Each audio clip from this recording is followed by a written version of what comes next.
Hey everybody, hello and welcome back to our channel Info Island. और guys, जैसे कि हम सब जानते हैं आरआरबी के आपके एग्जामिनेशन शुरू हो चुके हैं, जिसमें बात करें आरआरबी एएलपी की।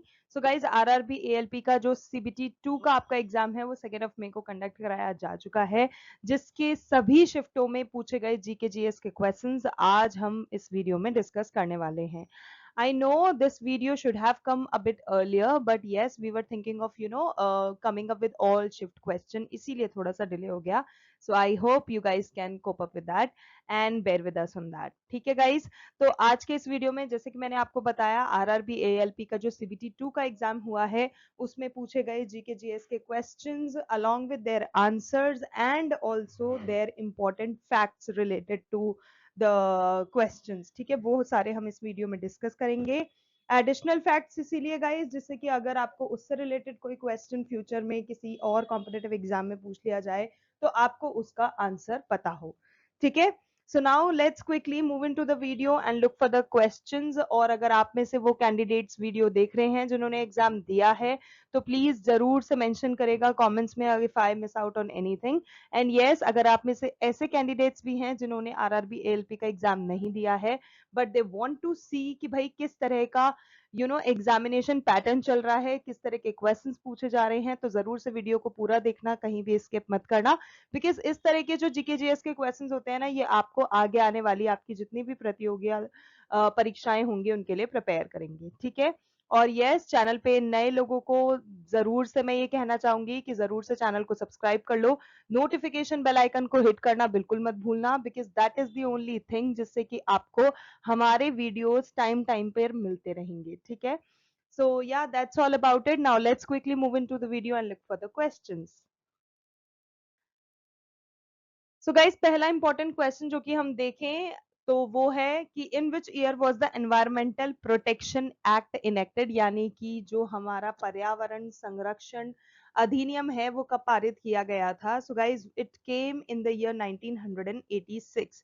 सो 1986 इज द करेक्ट आंसर, जिसमें आपका एनवायरमेंट प्रोटेक्शन एक्ट जो है वो पास किया गया था। ठीक है, की पॉइंट्स इससे रिलेटेड जो कि आपको जान लेना है वो बहुत जरूरी ये है कि इस एक्ट को जब पास किया था पार्लियामेंट ने तो वो किया था 1986 में अंडर आर्टिकल 253। तो आर्टिकल 253 ऑफ इंडियन कॉन्स्टिट्यूशन बहुत इंपॉर्टेंट है when we talk about environmental protection act. और बात करें कि कब it came into force, so it came into force on 19th of November 1986. Okay, next is if the temperature of the conductor is increased, what effect does it have on the resistance of the conductor? ठीक है, तो guys इसका correct answer हो जाएगा कि जो effect जो अपने कंडक्टर के रेजिस्टेंस पे आएगा वो बढ़ेगा।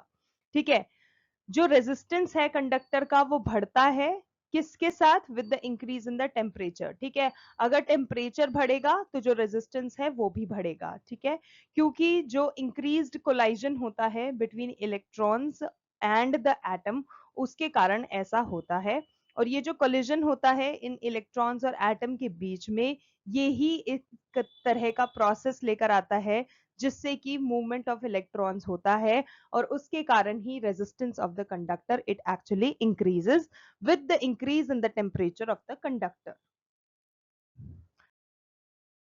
Okay, next question, what effect does increasing the length of a conductor have on its resistance? तो guys, length का भी resistance के साथ सेम ही चीज है, जैसे जैसे length बढ़ता जाएगा वैसे वैसे resistance of the conductor भी बढ़ता जाएगा। ठीक है, और जैसे जैसे length जो होगा वो decrease होता जाएगा तो जो resistance है वो भी decrease होता जाएगा। ये क्यों होता है? ये इसीलिए होता है क्योंकि जो resistance है वो directly proportional होता है to the length of the conductor। ठीक है, और इसी तरह से थिनर या फिर स्मॉलर के हिसाब से भी आप देख सकते हो, जैसे जैसे जो डायामीटर है वो थिनर या फिर स्मॉलर होता चला जाता है, जो रेजिस्टेंस होता है इट बिकम्स ग्रेटर। तो ये चीज आपको जान लेना जरूर से जरूरी है। और गाइज एक चीज मैं और बोलना चाहूंगी, क्योंकि इस वीडियो में कंबाइंड आपको सारी शिफ्टों के क्वेश्चंस देखने को मिल रहे हैं तो ऊपर नीचे हो सकता है, तो कंफ्यूज बिल्कुल नहीं होना है। ठीक है, फर्स्ट सेकंड शिफ्ट के आपको वीडियो के क्वेश्चन जरूर से मिल जाएंगे, आगे पीछे जरूर से हो सकते हैं पर इस वीडियो में मिल जाएंगे। सो पूरा वीडियो जरूर से देखना। Okay, next question, the resistance of a conductor does not depend upon what. तो जो रेजिस्टेंस होता है गाइस, रेजिस्टेंस की वैल्यू जो होती है वो ना तो डिपेंड करती है वोल्टेज जो कि उसके ऊपर अप्लाई करी गई है, ठीक है, मतलब जो वायर होता है उसमें जो वोल्टेज अप्लाई करी गई है ना तो वो उस पर डिपेंड करता है, ना ही जो करंट फ्लो कर रहा होता है उस वायर के थ्रू ना वो उस पर डिपेंड करता है, ठीक है। So the resistance value neither depends upon the voltage applied across the wire nor the current flowing through it. तो ये चीज आपको ध्यान में रखना है। और जो रेजिस्टेंस होता है that is the property of the material and it does not depend upon current and potential difference, ये चीज आपको ध्यान में रखना है। Okay, the object placed in the thermos becomes cold due to the transfer of heat from it, which primarily occurs through what? So guys, ये जो चीज होती है इसमें एक बहुत इंपॉर्टेंट चीज है जो कि शामिल है, वो है हीट ट्रांसफर, ठीक है। हीट ट्रांसफर का फिनोमिना किस तरह से पॉसिबल होता है इस थर्मस वाली चीज में? तो जो टॉप लेयर होता है सॉइल का वो डायरेक्टली हीट हो जाता है रेडिएशन के थ्रू। उसके बाद जो हीट होती है वो कंडक्टर होती है through layers of dirt deep into the ground. और एक अच्छा थर्मस बनाने के लिए आपको क्या चाहिए? यू नीड टू रिड्यूस ये जो हीट ट्रांसफर होता है उसको जितना ज्यादा आप यू नो कम कर सकते हैं उतना ज्यादा ही जरूरी होता है, क्योंकि जितना ज्यादा हीट ट्रांसफर फिनोमिनन रिड्यूस होगा उतना ज्यादा ही फिर जो थर्मस का जो उसमें सामान है, बी इट लाइक वाटर और एनीथिंग एल्स, वो कूल होता चला जाएगा। Okay, when an object is thrown upwards, what effect does it have on the object's motion and what is its acceleration? ठीक है, तो guys acceleration की बात करें तो वो तो हो जाएगी crystal clear 9.8, ठीक है। और जब हम किसी चीज को थ्रो करते हैं या फिर उसको गिराते हैं ऑब्जेक्ट को, वो फाइनली क्या करता है? ग्राउंड पर ही आ जाता है, चाहे आप कितना ही ऊंचा फेंको, ठीक है, सूनर और लेटर वो ग्राउंड पर ही आ जाता है, अनलेस अगर आपने उसको किसी चीज से रेस्ट्रिक्ट कर रखा है that it can not move further, ठीक है। ये क्यों होता है? So guys this basically happens due to the gravitational force of earth, ठीक है। अर्थ पे क्योंकि ग्रेविटेशनल फोर्स मौजूद है, इसी के कारण जो भी चीज ऊपर जाती है वो ग्रेविटेशनल फोर्स उसको खींच लेती है, पुल कर लेती है, और जो ऑब्जेक्ट आता है वो उसकी तरफ आता चला जाता है और हमें गिरता हुआ मतलब प्रत्यक्ष होता है, ठीक ठीक है। इनफैक्ट जितने भी ऑब्जेक्ट्स होते हैं नियर द अर्थ सरफेस वो फॉल डाउन करते हैं with a constant acceleration of about 9.8। तो 9.8 is the correct answer here. Okay, next आपको पूछा था that the dimensional formula for surface tension is what? So guys वो होता है आपका T equal to F/L। Next पूछा था SI unit of luminous intensity, so guys it's candela. जो कैंडेला है जिसका सिंबल होता है CD, इसको डिनोट किया जाता है स्मॉल c स्मॉल d से, और इसकी जो SI यूनिट होती है वो होती है कैंडेला, ठीक है। सॉरी, कैंडेला जो है वो SI यूनिट होती है ल्यूमिनस इंटेंसिटी की। Okay, next question. Which semiconductor comes in P block of periodic table? तो guys, it is silicon and germanium जो कि P block of periodic table में आते हैं। Which loss is variable in transformers? So guys, transformers में एक loss काफी ज्यादा variable है, वो है copper loss, ठीक है। जो ये copper loss होता है वो vary करता रहता है with the variation in load and is also called variable loss। जो ट्रांसफॉर्मर होता है it works on the principle of mutual induction, ठीक है, जिसको हम EMF से डिनोट करते हैं, and it is induced in the secondary winding in by linkage of flux produced by the primary winding. Okay, next question. What energy does piezoelectric convert into mechanical energy? Oh, sorry, electrical energy. So guys, it converts mechanical energy into electrical energy. तो यहाँ पर आपको mechanical energy का ध्यान रखना है। जो piezo electric होते हैं, जो पीजो इलेक्ट्रिक मटेरियल्स होते हैं, वो एक तरह के स्पेशल मटेरियल होते हैं जो कि मैकेनिकल एनर्जी को इलेक्ट्रिक एनर्जी में कन्वर्ट करते हैं। और ये जो मटेरियल्स होते हैं they are very much capable of generating a voltage when subjected to mechanical stress or pressure such as bending or squeezing. So guys next question is that what is the formula for the rule of Ohm. तो guys जो ओम का rule है उसके लिए जो formula होता है it is I is equals to V by R. और ओम्स लॉ जो होता है it basically states that the current through a conductor is proportional to the voltage across it and inversely proportional to its resistance. ठीक है, resistance से inversely proportional हो गया है और डायरेक्टली प्रोपोर्शनल किससे है, टू द करंट जो कि उसमें से फ्लो करता है। ठीक है, अब फॉर्मूले को अगर अपन अंडरस्टैंड करें जो कि बेसिक फॉर्मूला होता है ओम्स लॉ का which is I is equals to V by R, ये हमको हेल्प करता है in order to determine the current if the voltage and resistance they both are known.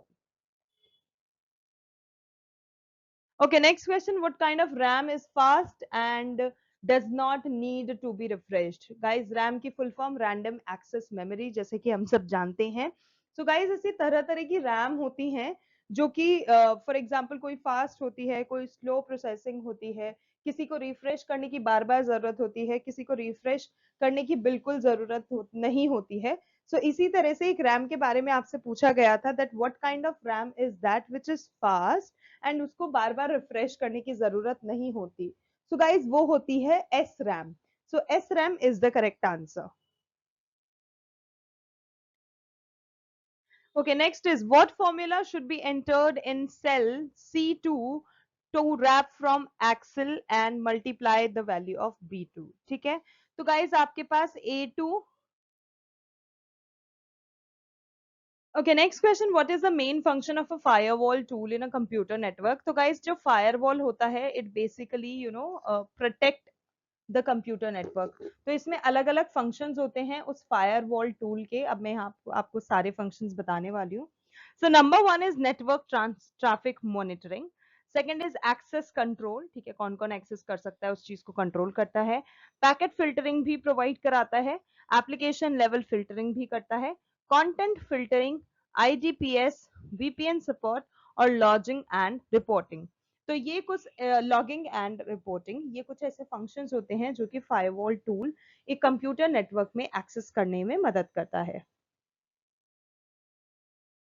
Okay guys, next question. Which function key is used to move text or graphics in a document? So guys, it is F2 function key जो कि किसी भी document में अगर आपको text या graphics move करने हैं तो उसमें मदद करती है. इसके अलावा कुछ और इंपॉर्टेंट कीज यहाँ पर दी गई हैं, जरूर से पढ़ लीजिएगा because it is important.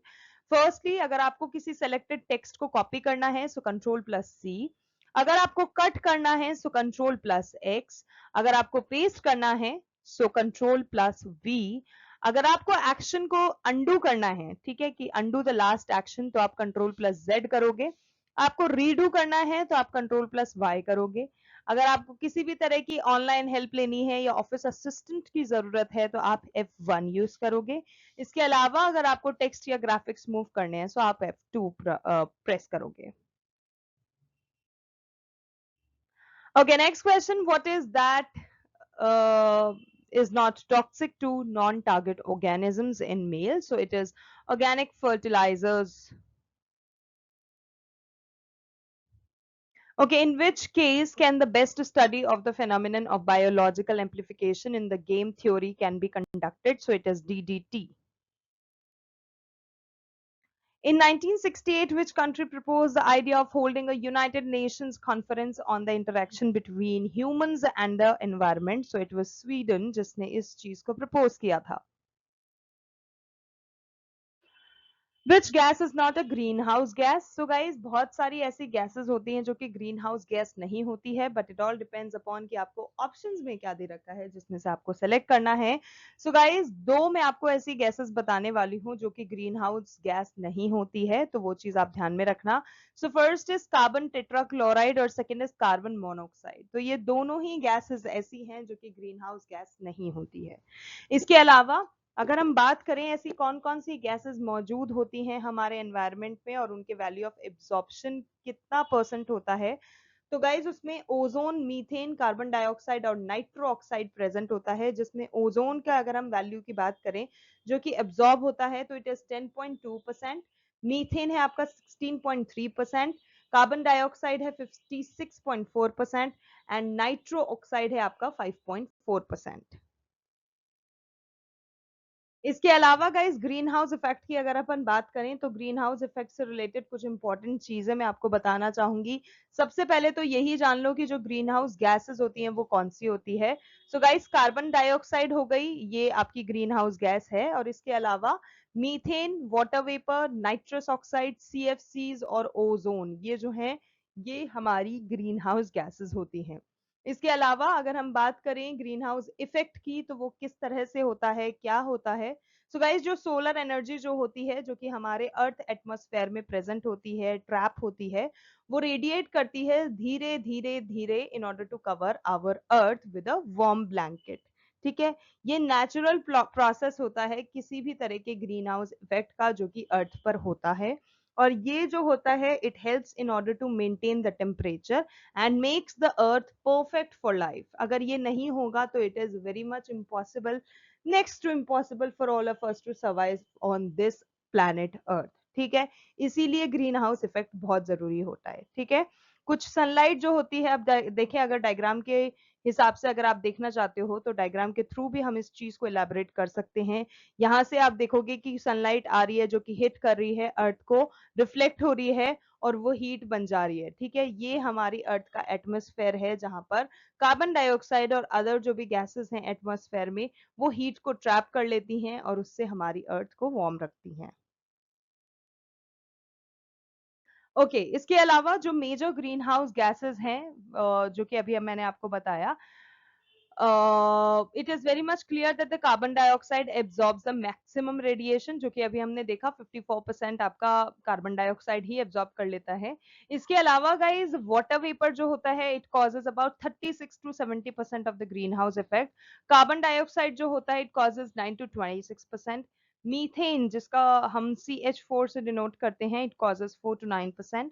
Ozone, nitrous oxide और chlorofluorocarbons which is commonly known as CFCs, ये भी कुछ ऐसी गैसेस हैं जो कि प्रेजेंट होती हैं। ठीक है, इसके अलावा गाइस ग्लोबल वार्मिंग की बात करें, अगर हमारा ग्लोबल वार्मिंग कब होता है, क्यों होता है, उससे रिलेटेड चीज आपको बता देती हूँ। सो गाइस जब ग्रीन हाउस गैस का जो अमाउंट होता है ना वो डेलिकेट प्रोपोर्शन जो कि होना चाहिए उसको क्रॉस कर देता है। ठीक है, और उससे क्या होता है जो नेचुरल ग्रीन हाउस बैलेंस होता है वो बहुत ही ज्यादा डिस्टर्ब हो जाता है और उसके कारण कंटिन्यूअस राइज आता जाता है टेम्परेचर में जो हमारे अर्थ पे मौजूद होता है। और फिर ये जो सोलर हीट होती है वो कंटिन्यूअसली ट्रैप होती जाती है, होती जाती है, होती जाती है, जिसके कारण ग्लोबल वार्मिंग का इफेक्ट देखने को मिलता है। Okay, next question. If the areas of three factors of a cuboid are 216, 114 and 19, then what will be the volume of the cuboid? ठीक है, इसे अगर हिंदी में हम पढ़ें तो किसी घनाभ के तीन फलकों के क्षेत्रफल 216, 114 और 19 है तो घनाभ जो है उसका आयतन क्या होगा आपको बताना है। सो आयतन यानी कि एरिया जो हम क्यूबॉइड का बताने वाले हैं वो होगा आपका 684। Okay, next question. What is the rate of doing work or rate of transfer of energy is called? So it is basically known as power. Next is what is the standard size of an A3 sheets? Guys, अलग अलग जैसे कि हमें पता है sizes में sheet available रहती है A1, A2, A3, A4। तो जिसमें A3 sheet जो होती है उसका जो standard size होता है वो होता है according to ISO वो होता है 297 mm by 420 mm। ठीक है, और ये जो डायमेंशंस होते हैं वो एक एक्सीलेंट चॉइस बनाते हैं इस शीट को अलग अलग प्रोजेक्ट्स करने के लिए और विजुअल स्पेस में अगर आपको करना है उसके लिए, other than A4 because majorly A4 भी यूज होती है but do not require the larger sizes of A2। Okay, next is what is the formula for electric power? So guys, it is P is equals to VI। ठीक है, और ये जो electric power का formula है वो हम ओम का जो फॉर्मूला होता है उसके द्वारा ही यूज कर सकते हैं। ठीक है, जिसको हम पावर वोल्टेज करंट फॉर्मूला के नाम से जानते हैं। Okay, next what is the correct order of the basic units of time? So guys जो unit of time होता है SI unit system के according अगर हम बताएं तो होता है seconds में। ठीक है, so seconds is the correct answer। और अदर अगर आपको यूनिट्स देखनी है तो वो होती है मिनट। ठीक है, टाइम के लिए हम बता रहे हैं, सेकंड्स वैसे यहाँ पे करेक्ट आंसर हो जाएगा। बेसिक अगर हम यूनिट ऑफ टाइम बता रहे हैं। इसके अलावा मिनट हो गया, आवर हो गया, डे हो गया, वीक हो गया, मंथ हो गया, ईयर हो गया, सेंचुरी हो गया, ये सब ही टाइम डिनोट करते हैं। Okay, next is what is the job of a MOSFET? So guys, MOSFET basically does what? It helps in regulating and amplifying electrical signals. So regulate and amplify electrical signal is the correct answer.